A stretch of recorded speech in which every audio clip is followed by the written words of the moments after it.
Allein in Montmartre von Coco Eberhardt. Da stehe ich auf der Brücke und bin wieder mitten in Paris, in unserer aller Heimat.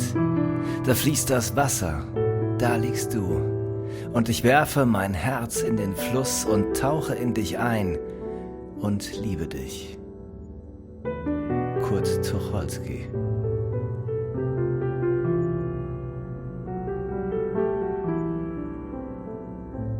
Montmartre nachts im Niesel.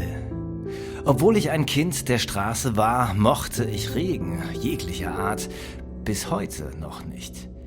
Normalerweise spiegelte sich das Licht der Bistros und der kleinen Galerien auf dem Kopfsteinpflaster wider und verlieh dem Viertel einen zusätzlichen Glanz.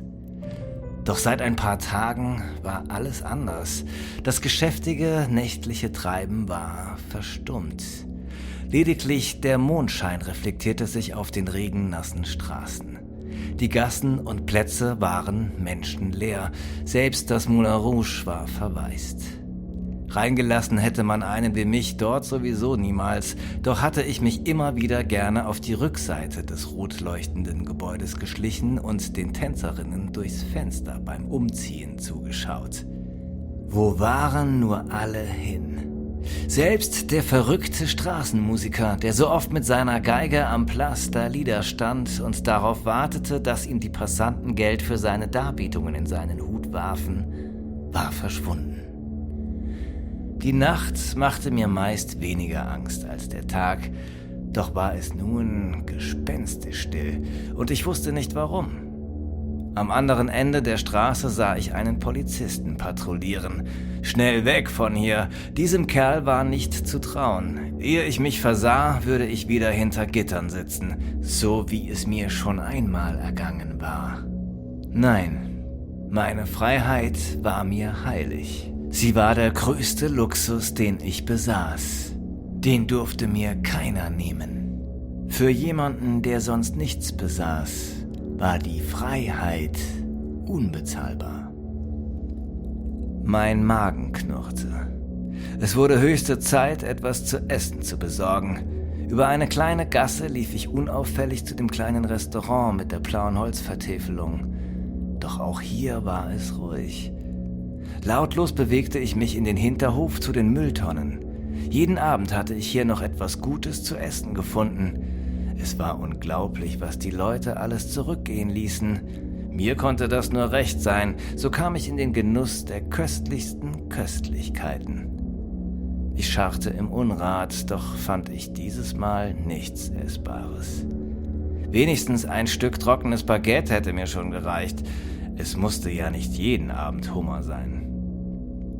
Immer noch hungrig schlich ich mich weiter Richtung Metrostation, wo es wenigstens trocken sein würde und in der Nähe des Lüftungsschachts vielleicht auch etwas wärmer. Dort lag in einer Nische ein alter Schlafsack, der mir als Schlafstätte diente. Unter dem ausladenden Vordach, das im Jugendstil gehalten war, saß Maurice, der alte Straßenkünstler mit dem langen grauen Haar. Seine Staffelei lag neben ihm. Er war wie ich, ein Kind der Straße. Ich war froh, wenigstens einen Vertrauten hier zu treffen. Unbedarft setzte ich mich neben ihn. Über die Jahre waren wir so etwas wie Freunde geworden. Er trug seinen langen braunen Ledermantel, der dick gefüttert war und ihn vor den kalten Temperaturen schützte, die hier nachts auf der Straße herrschten. Na, mein Junge, wir sind wohl die Einzigen, die jetzt noch hier draußen sind. Alle anderen sind in ihren Wohnungen. Sie haben Angst. Angst vor der Pandemie, meinte er zu mir. Entspannt legte ich mich ihm auf seinen Schoß und ließ mir mein nasses Fell von ihm trocken streicheln. Gegenseitig hielten wir uns warm und er teilte sogar eine Scheibe Baguette-Salami mit mir, wofür ich mich schnurrend bedankte.